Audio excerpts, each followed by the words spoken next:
Just when I thought the UFC was going to kind of coast their way into the Paramount deal, they dropped some fights yesterday that made me go, oh shit, we're really doing the damn thing. And it starts with UFC 322. The first one we got to talk about is the welterweight division. Sean Brady will be taking on Michael Morales at MSG on the same card as the champion, Della, Maddalena, and Islam Makhachev. And this is fucking big for a couple reasons. First of all, perfect card placement. Needed to be here.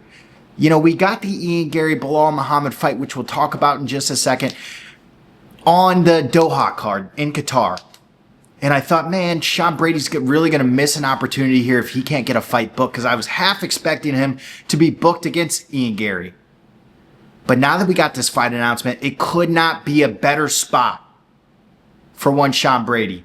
Taking on Michael Morales, relatively unproven, obviously. 18-0, whatever he is, 17, 18-0, just ran through Gilbert Burns like butter. But if you're Sean Brady and you're looking at this kid relatively untested, you got to think, this is my opportunity to make a statement, especially in a welterweight division that feels like a three-horse race right now. Sean Brady, Michael Morales, Ian Garry, Belal Muhammad, and there's still a chance there that Carlos Prates is a shining star of that week. And with the right circumstances, I still think he's in that race.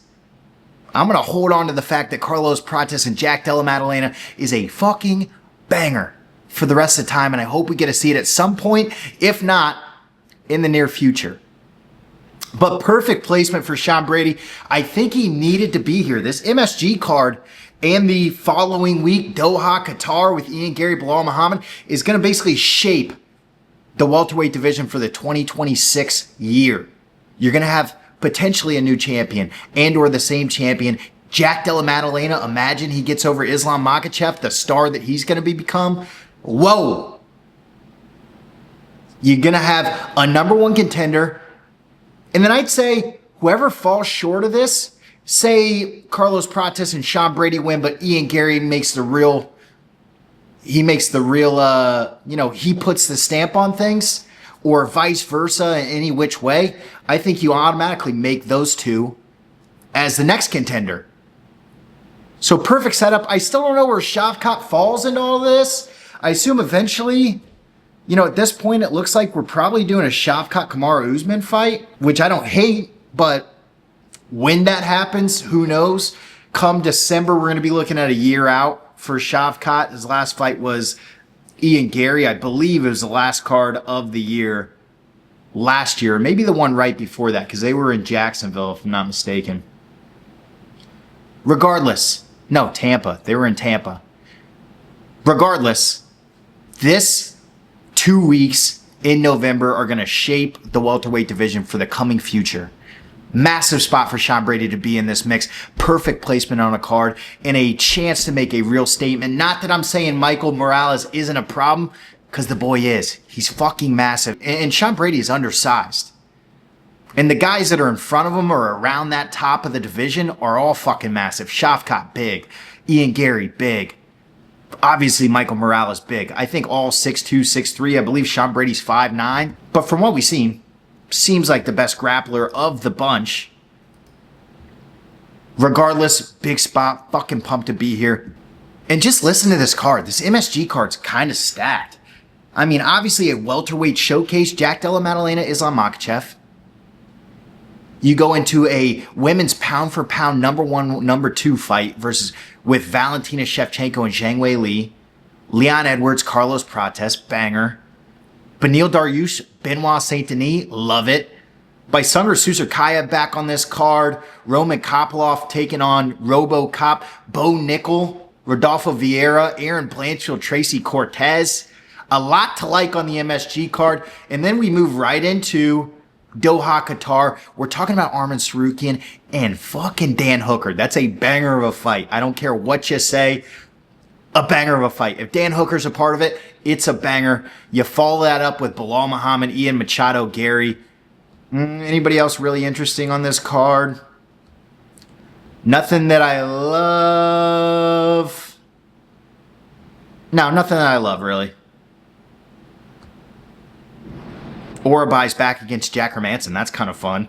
Actually, Beksat Almakhan little Kazakhstani fella, gave Umar a run, then came out and knocked out Brad Katona, if I'm not mistaken, in like the first rounds, taking on Alexandre Topuria. Okay, decent freaking card. I'm starting to like it more as I'm walking down the line. And then that runs us right into UFC 323, which I believe the main card is in full now. I can't imagine anybody else jumps any of these fights. And it's starting with Merab Dvalishvili versus Petr Yan. Merab making a 4th title defense of the year. What a fucking savage. Umar, Sean O'Malley 2, Corey Sandhagen making the turnaround, taking on Petr Yan. 4th title fight of the year. Incredible stuff out of Merab. And this is like, I don't want Merab to move up, but this is what you need. And I understand why the UFC has started to do this, take away that second belt for activity reasons. That's the reason. It's so hard to hold 2 divisions simultaneously because you gotta be active. I think Merab's the only one in the world right now that could claim, hey, I could be a real double champ. Look at my activity. I'm fighting 4 title fights in a year. Unheard of. Now, it's an interesting fight because Petr Yan got freaking dog walked the first time. So he's gonna have to make some massive changes here to get himself back into that fight. I don't know what he's gonna do. I don't know if he can do it. The level that Merab's fighting at right now looks pretty freaking untouchable.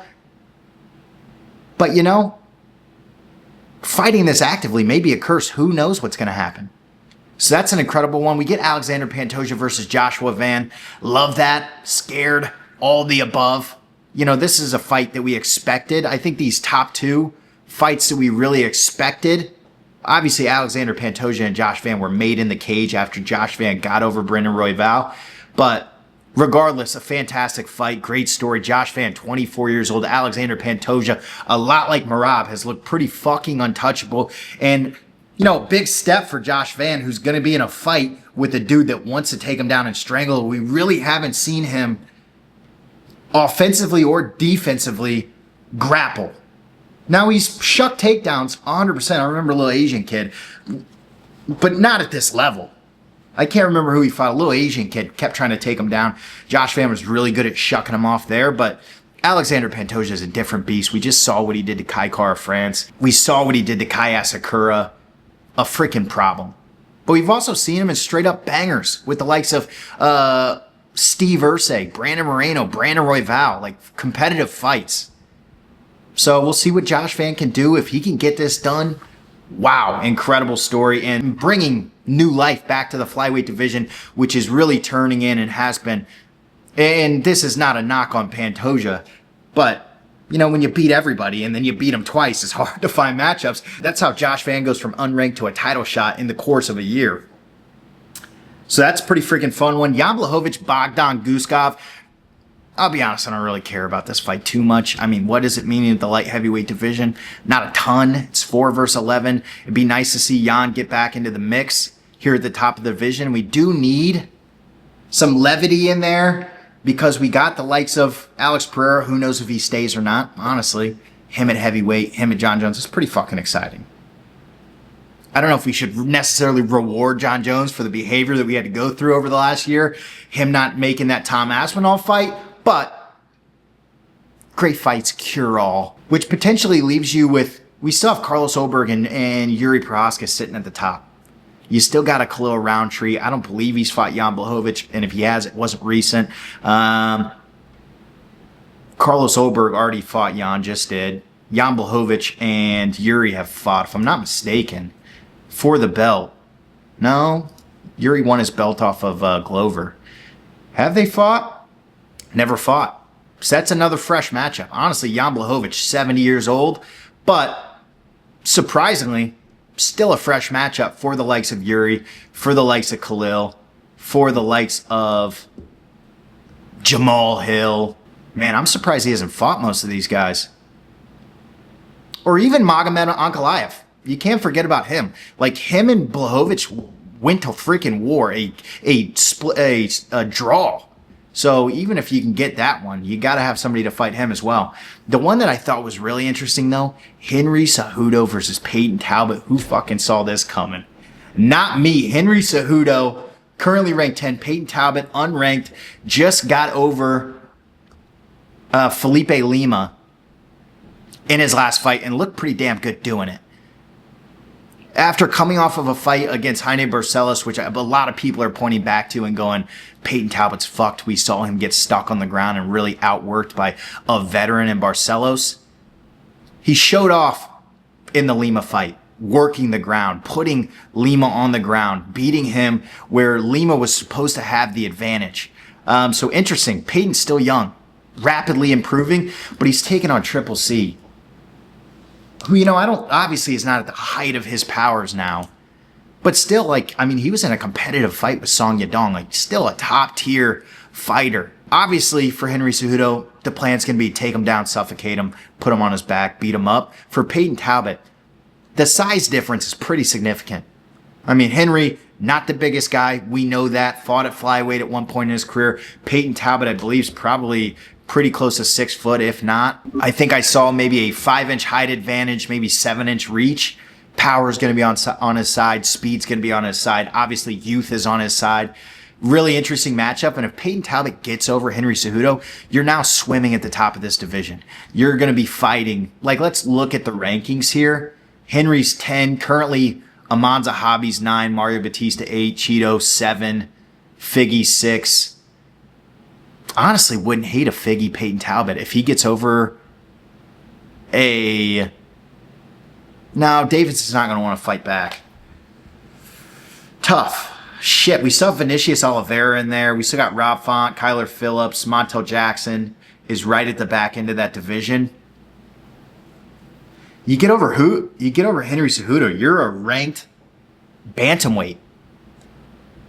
And I think there's still some favorable matchups inside of that rankings. I would pick Payton Talbott over Davison Figueiredo.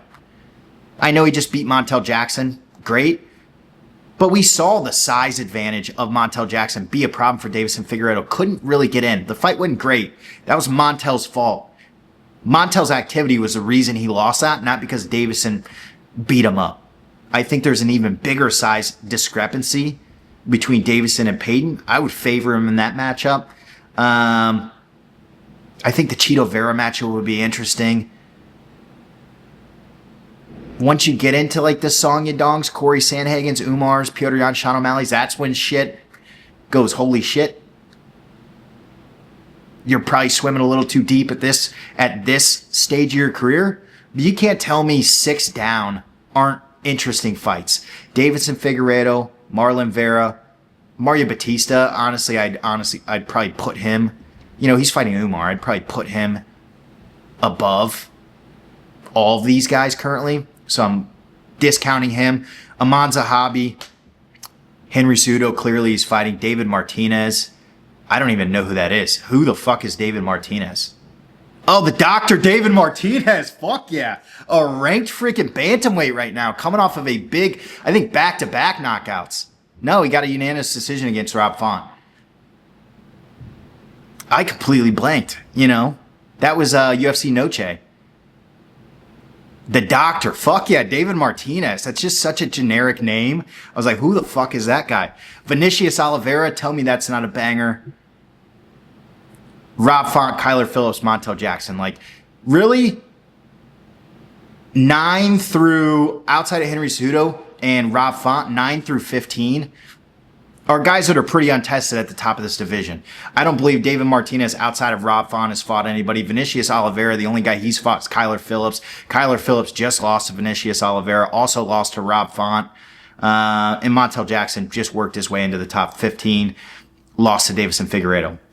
I think those are all competitive matchups for Payton Talbott, but a great freaking set of fights to end out the year. And again, I was worried that we were kind of just going to skate our way into the Paramount deal. He was going to save a lot of big fights for the new year, the new deal, really kind of try to stack that front end of the year, because I'm sure Paramount's looking at the UFC going, hey, our goal in Q1 is just to ramp up subscriptions. That's the only job of the UFC, is to give us bangers after bangers after bangers to build up that base on Paramount Plus, where you're going to have subscriptions out the ass. People leaving ESPN Plus, coming over to Paramount. So they got to stack some cards to do that. But I'm glad we're still ending the ESPN era on a high.